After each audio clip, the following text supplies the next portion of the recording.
Good morning, everyone. I'm going to talk on axillary approach to brachial plexus. Welcome to my YouTube channel, Pain Free Partha, and my site www.painfreepartha.com and free downloadable and editable slides. Whenever I talk something on academics, I put big salute to the legendary teacher of 2 centuries, Professor Ravi Shankar, on our institute, Mahatma Gandhi Medical College and Research Institute, Pondicherry. So history is actually very big about axillary block. It was first described by Halsey in 1884. First, they opened up and gave. When the percutaneous approach was started by Herschel, the Burnham, what he started was a facial click, and Bijong told 42 ml was necessary to have continuity of the sheet. And all these things were developed. There is a sheet, put inside the sheet, give 42 ml. And there were techniques evolved from single injection, double injection, transarterial, nerve stimulation, and ultrasound. What is it actually? When the brachial plexus has divided into nerves, that is very important. We have four important nerves: median, radial, ulnar, musculocutaneous. The approach to block is at the level of the terminal individual nerves.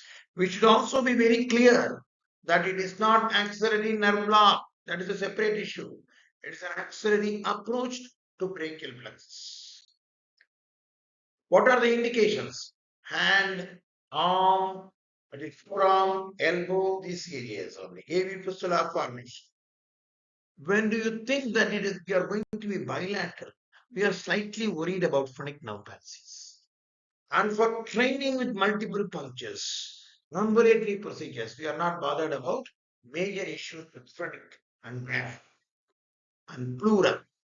So these are all indications. Basically, it is from here, but we can use it when it is bilateral because we are not afraid of diaphragm, we are not afraid of pleural efforts.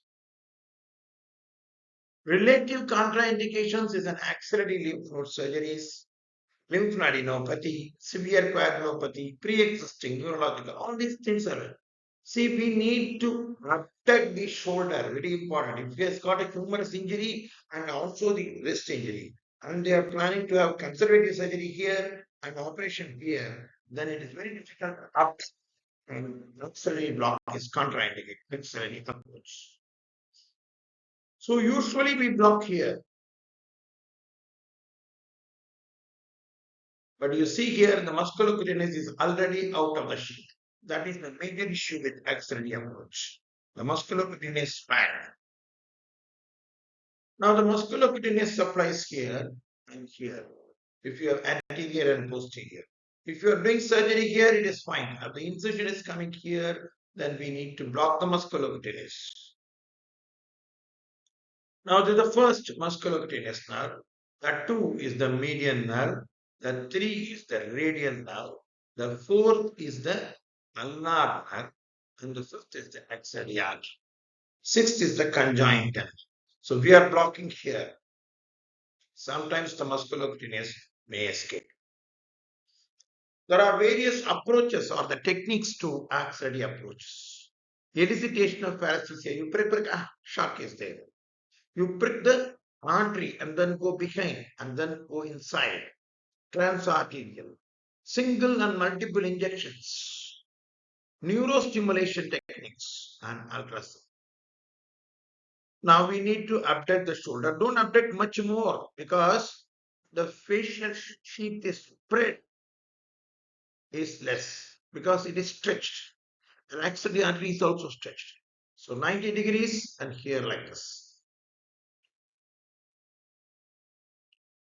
You have to see all these patients because sometimes the surgery is here, they will shave here. They will forget this area.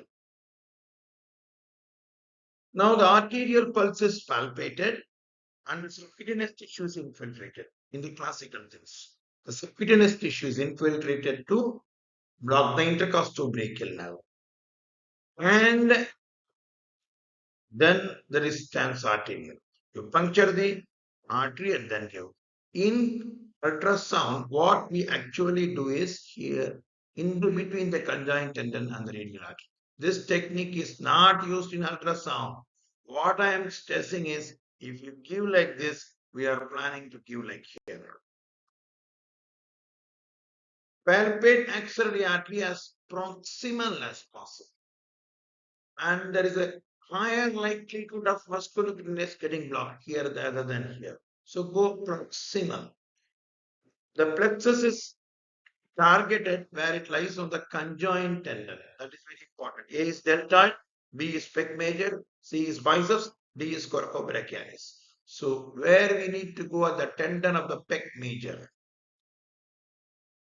Insert the needles on both sides of the artery. If you give the injection here, it will stay here and come out of the needle here because you are inside the facial plexus. These were the original techniques. Now you elbow flexion, that is musculocutaneous, that is outside the sheath. Extension of the wrist, radial nerve, the needle is below the artery. More difficult differentiation, if you have median and ulnar, the wrist is flexing and extending, then it is okay. So biceps, no.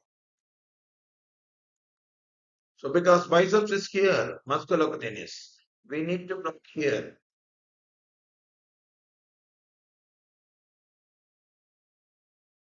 Now if you take the ultrasound and start, now we have got classical paresthesia, both needles on the left side of the artery, inject through one needle and you get the needle direct from the other needle. And also do the transarterial. These are the techniques described above. Now we go to the ultrasound. Ultrasound, go first, I will usually block the musculocutaneous because if you block there proximally, sometimes the musculocutaneous is not very clear. So I go, just it is very simple. Go in this area, go down and slightly let. You will see the musculocutaneous. Go down and slightly let. Go down and slightly let. Now you will see the musculocutaneous very well. This is the conjoined tendon. Now it is very superficial. All these nerves are hardly 1 or 1.5 centimeters.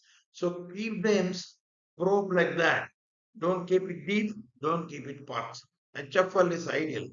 Conjoined tendon is teres major and triceps. Usually there are variations, but this is the common thing. Medially, you have the ulnar nerve and the vein, and slightly posterior and lateral is the median and the radial. The radial can be directly posterior also, or slightly lateral also. But the most common is this. Now this is axillary artery, the median nerve, ulnar nerve, and the radial nerve. This is the musculocutaneous nerve. Biceps, coracobrachialis. In between the sheath, you can see the musculocutaneous nerve. The median nerve, the ulnar nerve, the radial, the MCM. Yes, we may also have to concentrate on medial brachial and cutaneous nerves. Medial cutaneous nerve, forearm, arm, and forearm. Usually, these nerves are not shut out separately as they are very close to the ulnar. If you go proximally and block the ulnar, yes, they will be paralyzed. Now, this is the musculocutaneous nerve. This is inside the sheath. Now you can see the beautifully the coracobiceps, coracobrachialis, the musculocutaneous inside the sheath, median, ulnar, and radial nerve, the axillary vein. Now you can see the axillary artery. Posterior to the lateral artery is the radial nerve. Now you can see as you go down, the radial artery will come down to the humerus because it has come down to the posterior groove of the humerus. So this is what is called the waterfall sign. In between there may be a profunda brachii artery. Beware, we should not inject here. So profunda brachii artery. So radial nerve will come down into the humerus. This is what is called the waterfall sign. So I will block MCN first. You need to give mostly in 3 areas. Just drop down behind the axillary artery. See the radial nerve. Give it some and here median here. So approximately 20 ml volume for all these things is more than enough. Usually I give 1.5 to 2% lignocaine and adrenaline for short surgeries and bupivacaine alone for long surgeries. In ultrasound guided anesthetic techniques, you don't need to mix. Yes, this is the needle tip which is coming. Axillary artery, this is the conjoint tendon, but here you see the radial nerve is here. Median is here, ulnar is here. Sometimes the radial is here, ulnar is here. So break down that here and give. Definitely your radial will get blocked by your so-called immune. Now the drug is here. The local anesthetic is beautifully spread here. Now the median nerve. The second injection is here. The median nerve is get blocked. The third injection may be in the ulnar nerve. So these may be the three injections. Yes, must or otherwise. Musculocutaneous, radial, on that side, median and ulnar. These three injections are also enough. The classical U local anesthetic sometimes may spare the median nerve, and you make it as a O. Local anesthetic surround the relative. If O is there, mostly the paralysis is complete. Frequently present artifact here, misinterpreted. Here, this conjoint tendon is there. There may be, this is what is called posterior enhancement artifact. This will look like a radial nerve, but the radial nerve may be here or maybe here, depending upon where you keep the probe. Now you can see the axillary artery, the local anesthetic. These are the nerves. Now one group of nerves, and we have spread the local anesthetic here. From here, you can see the needle coming, and here. Axillary artery here, the needle coming here. The axillary artery coming here, and the needle coming here. So 1, 2, 3 is more than enough. The needle is clearly coming. This is what is called the reverberation artifact, which I will tell later. Now, out of plane is also possible. You have an axillary artery, puncture like this, get some 4 ml, puncture like this, get 2 ml, puncture like this, another 6 ml, puncture like this, another 6 ml. You have excellent nerves like this.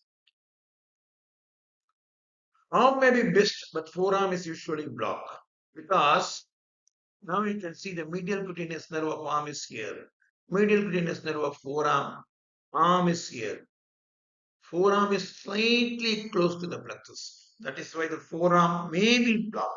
Medial cutaneous nerve of forearm may be blocked, but this may be spared. MCN separates from the plexus at an average distance of 4 centimeters from this conjoint tendon. Here only it separates. So, and it is separate from here. This is our study. So, what are the complications? Yes, vascular injections. We should not be worried about axillary artery and axillary vein. We should be worried about the profunda brachial arterioles. Sparing, usually, if you don't use musculocutaneous nerve separately, it may be spared. And medial cutaneous nerve of arm is usually spared. But medial cutaneous nerve of forearm is slightly close. It may get blocked. Neurological dysfunction is slightly more, but infection is more with infraclavicular approach. These are the slight differences in axillary approach. Compared to ultrasound, supraclavicular ultrasound may be preferred for patients with significant concerns of related side effects. That is what I told first. Single injection, reduced time, increased consumption. Single injection, if you put good work, it works. But what they say is little increased necessary for opioids. Axillary brachial plexus block with PCA in complex renal pain syndromes. That's what I have missed in this indications. Yes, there are topographic variations. If you go to the classical place, go to the pec major, go down, see the conjoint tendon, 78% of the patients you can see all. But sometimes in 22, you may not see all.